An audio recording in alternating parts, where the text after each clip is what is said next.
Hello welcome back friends. അപ്പോൾ ഇന്ന് നമുക്കൊരു പാൻറ്റ് സ്റ്റിച്ച് ചെയ്യാം. അപ്പോൾ ഞാനിവിടെ ഇതുപോലൊരു സ്ട്രൈപ്സ് വരുന്ന മെറ്റീരിയലാണ് എടുത്തിട്ടുള്ളത്. അപ്പോൾ ഇത് നമുക്കൊന്ന് നാലാക്കി ഫോൾഡ് ചെയ്തെടുക്കണം. നാലാക്കി മടക്കി എടുത്തിട്ടുണ്ട് കേട്ടോ. താഴെയാണ് ഓപ്പൺ ആയിട്ടുള്ള ഭാഗം വരുന്നത്. ഇനി അളവിന് വേണ്ടി ഒരു പാൻറ്റ് എടുത്തിട്ടുണ്ട്. ഇനി നമുക്ക് വേണ്ട ലെങ്ത് ഒന്ന് മെഷർ ചെയ്യണം കേട്ടോ. അപ്പോൾ ഇവിടെ റെഡി ലെങ്ത് 38 ഇഞ്ചാണ് വരുന്നത്.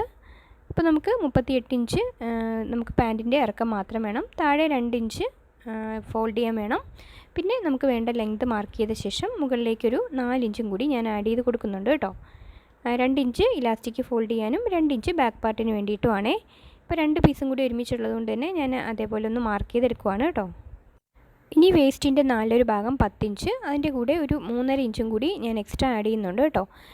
അതും കൂടി മാർക്ക് ചെയ്ത ശേഷം നമുക്കത് ഇതേപോലെ ഒന്ന് അടയാളപ്പെടുത്തി കൊടുക്കണം. അപ്പോൾ ഈ 2 ഇഞ്ച് വരുന്ന ഭാഗമാണ് ഞാനിപ്പോൾ മാർക്ക് ചെയ്തിട്ടത്. അപ്പോൾ അവിടെയും ഈ സെയിം ലെങ്ത്ത് മാർക്ക് ചെയ്തെടുക്കണം. ഇനി താഴത്തേക്ക് ക്രോച്ചിന് വേണ്ടി ഈ ഏറ്റവും താഴെ മാർക്ക് ചെയ്തില്ലേ, അവിടെ നിന്ന് ഒരു 13.5 ഇഞ്ച് മാർക്ക് ചെയ്യുന്നുണ്ട് കേട്ടോ. ഇനി ഈ ഒരു പോർഷനിൽ ഒരു 2.5 ഇഞ്ച് എക്സ്ട്രാ കൊടുത്തിട്ട് ഇതേപോലെ കാണുന്ന രീതിയിലൊന്ന് മാർക്ക് ചെയ്യുന്നുണ്ട്. ഇനി നമുക്ക് ഈ ഒരു ഭാഗത്ത് എത്രയാണോ ടോട്ടൽ ലെങ്ത്ത് എന്ന് നോക്കുക, അതിൻ്റെ ഹാഫ് മാർക്ക് ചെയ്യണം. ശേഷം ആ ഒരു ഹാഫ് ഇതേപോലെ ഒന്ന് മാർക്ക് ചെയ്യണം കേട്ടോ.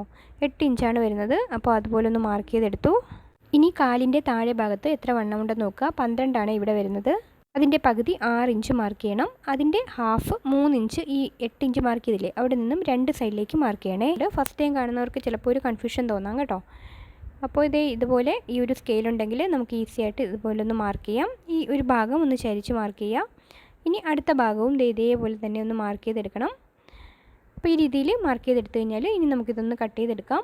അപ്പോൾ ഇതാണ് പാൻറ്റ്. ഇത്രയേ ഉള്ളൂ, വളരെ സിമ്പിളാണ് കട്ട് ചെയ്യാനായി. അപ്പോൾ ഈ ഒരു ഭാഗം നമുക്ക് ഓപ്പൺ വരും കേട്ടോ. ആ ഒരു ഭാഗത്ത് ഓപ്പൺ ഇട്ട് കൊടുക്കണം. അവിടെ സ്റ്റിച്ച് വരുന്നതാണേ. കട്ട് ചെയ്ത് കഴിഞ്ഞാൽ 2 പീസ് നമുക്ക് ഇതുപോലെ ഒന്ന് മാറ്റിയെടുക്കാം. അപ്പോൾ ഇത് ഫ്രണ്ട് പീസാണേ. ഫ്രണ്ട് പീസിൽ നമുക്ക് ആ മുകളിലത്തെ 2 ഇഞ്ച് ആവശ്യമില്ല. 2 ഇഞ്ച് ഇലാസ്റ്റിക്കിന് വേണ്ടി മാത്രമേ ആവശ്യമുള്ളൂ. അപ്പോൾ അത് കട്ട് ചെയ്ത് ഫ്രണ്ട് പീസ് മാറ്റാം. ഇനി ബാക്ക് പീസാണ്. ബാക്ക് പീസിൽ നമ്മൾക്കൊരു 4 ഇഞ്ചോളം വരും. ആ മുകളിലത്തെ 2 ഇഞ്ച് ഇതേപോലെ ഒന്ന് മാർക്ക് ചെയ്തിട്ട് ഈ കാണുന്ന രീതിയിൽ ഒരു ചരിച്ചൊരു ലൈനിങ് കൂടി കൊടുക്കുന്നുണ്ട് കേട്ടോ. അപ്പോൾ ഇത് ബാക്ക് പീസാണ്. അപ്പോൾ ഇതിൻ്റെ ഡീറ്റെയിൽഡ് വീഡിയോ നമ്മുടെ യൂട്യൂബിലെല്ലാം അപ്ലോഡ് ആക്കിയിട്ടുണ്ട് കേട്ടോ. അപ്പോൾ നിങ്ങൾക്ക് വേണ്ടവരൊന്ന് കണ്ടു നോക്കിയാൽ മതി. അപ്പോൾ ഇതുപോലെ 2 പീസ് നമുക്ക് കിട്ടിയിട്ടുണ്ട്.